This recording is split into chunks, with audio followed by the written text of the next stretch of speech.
প্রশ্ন জিজ্ঞাসা করছিলাম, সেই প্রশ্নের মধ্যে হলো আপনারা জিজ্ঞাসা আমাদের আপনারা নিশ্চয়ই অবগত আছেন আমাদের 11 তারিখে গণশুনানি আছে। এই গণশুনানি উপলক্ষে আমরা আজকে প্রায় 12 দিন থেকে আমাদের টিম কাজ করছে আপনাদের গাইবান্ধায়। এই গণশুনানি উপলক্ষে আমরা মাঠে কাজ করতেছি। এমন সময় আমাদের এখন মেসেজ দেওয়া হলো যে এখানে একজন দুদকের একজন পরিচয় দিয়ে চাঁদাবাজি করতে এসছে। আমি এসে দেখলাম যে আসলে উনি আমাদের দুদকের কেউ না। ইতিপূর্বে তাকে আমরা কখনো দেখিনি বা আমি দেখিনি। আসলে উনি প্রতারক চক্রের সদস্য। আমার মনে হয় ওনাকে ভালো মতো ইয়াতে যদি ইনভেস্টিগেশন নেওয়া যায় আরো হয়তো গুরুতর তথ্য পাওয়া যাবে, এটা আমার ধারণা। কারণ এইরকম দুদকের অনেক চক্র আছে, যেটা আপনারা মিডিয়া ভালো জানেন। আপনাদের মাধ্যমে আমি এটি বলতে চাই যে এনাকে একটু ভালো মতো মানে ইন্টারভিউ নিলেই আমাদের মনে হয় মানে মূল চক্রটাকে খুঁজে পাওয়া যাবে এবং আপনাদের মাধ্যমে।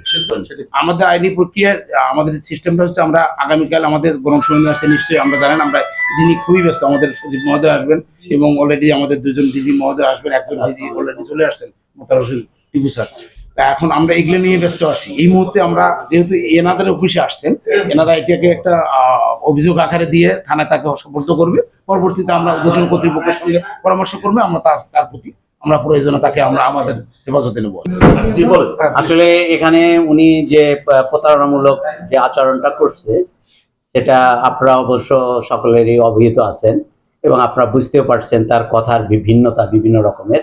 এখন এটা কি আইনি প্রক্রিয়া নেওয়া যায়, যেটা আমি যেহেতু এখানে দুদকের উনি আছেন, ওনার সাথে একটু পরামর্শ করে তারপরে এখানে পুলিশের আইনের কিছু লোক ছিলেন, ওনার সাথে পরামর্শ করে যা করা যায়।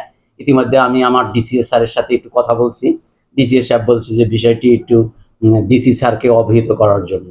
তা আমি এই ব্যাপারে তাদেরকে একটু অবহিত করব। আর একটা জিনিস আপনাদের কাছে সহযোগিতা চাই, যে উনি যেভাবে আপনারা তো ইতিমধ্যে দেখছেন যে ওনার কথাবার্তা, তার নামে উনি প্রথমে যে পরিচয়টা দিচ্ছেন সেটা দিছিলেন রংপুর, পরে সে সঠিক আইডি অনুসারে দিছে ঠাকুরগা। আমি বড় কিছু বলবো না। তার ঠিকানা যে সে যেহেতু দুইটা ব্যবহার করছে, সেক্ষেত্রেই প্রতিমান হয় যে তিনি একজন ফেক লোক। আর হলো ওনার যে কথাবার্তা অসংলগ্ন, এগুলো ফেক কথা। আপনারা এই বিষয়গুলা জানবেন। আর আইনের কি গ্রহণ করব এটা মনে করেন একটু পরামর্শ করে করা উচিত।